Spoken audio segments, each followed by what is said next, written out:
আজকের এই সমাবেশে এখন বক্তব্য রাখার জন্য আসবেন যার রক্ত যিনি পুলিশের সামনে বুক পেতে দিয়েছিলেন এবং পুলিশের গুলির আঘাতে যার বুক ছিন্ন ভিন্ন হয়ে গিয়েছিল, রংপুর বেগম রোকেয়া বিশ্ববিদ্যালয়ের মেধাবী ছাত্র, যার রক্তদানের পর বাংলাদেশের শিশু কিশোর তরুণ তরুণী, শিল্পী, সাহিত্যিক, গবেষক, নির্মাতা, সর্বস্তরের মানুষ রাস্তায় নেমে এসেছিল এবং বাংলাদেশকে স্বৈরশাসকের কবল থেকে উদ্ধার করেছিল।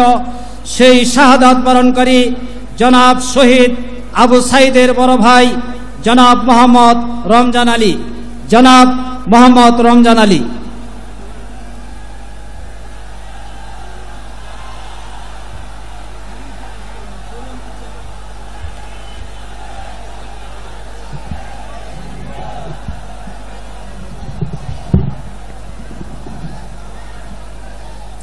বিসমিল্লাহির রহমানির রহিম।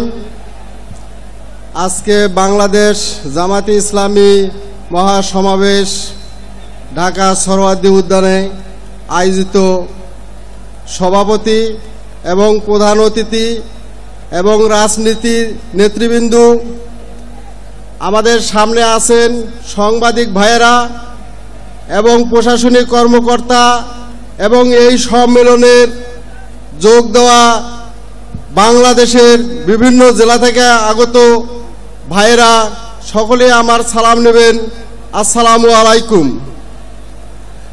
আমি আজকে এই সমাবেশে উপস্থিত হয়েছি শুধু একটি দাবি নিয়ে। সেটা 16ই জুলাই যখন শহীদ আবু সাইদ দুই হাত প্রসারিত করে পুলিশের সামনে যে জীবন দিয়েছিল, যে কারণে, সে কারণের বাস্তবতা কি আমরা আজকে পেয়েছি নাকি? যদি সেই শহীদ ভাইয়ের তার বাস্তবতা যদি আমরা না পাই, তাহলে আমরা এই বাস্তবতা আমরা ফিরিয়ে চাই। আর না হলে আমাদের এই শহীদ ভাইদেরকে আমরা ফিরিয়ে চাই, যে শহীদ ভাইয়ের রক্তের বিনিময় এই বাংলাদেশ জুলাই গণ অভ্যুত্থান 24-এ যে শহীদ হয়েছে, এই শহীদের রক্তের বিনিময় এই বাংলাদেশ আজকে যে আমরা এই সমাবেশে একত্রিত হয়েছি, গত 17 বছর এই ফ্যাসিবাদ সরকারের আমলে আমরা কি এরকম সমাবেশ করতে পারছি কিনা? যদি না পেরে থাকি, তাহলে আমাদের ভাইদের যে অগ্রাধিকার, যার জন্য এই বাংলাদেশে জীবন দিয়েছে, তার সেই অধিকার আমরা আজকে ফিরিয়ে চাই। যদি ফিরিয়ে না পাই, তাহলে আমাদের ভাইদেরকে ফিরিয়ে দেন।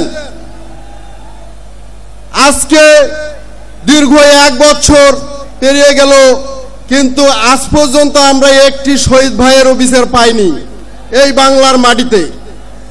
আমাদের শহীদ ভাইদের বিচারের দরকার আছে কি নাই?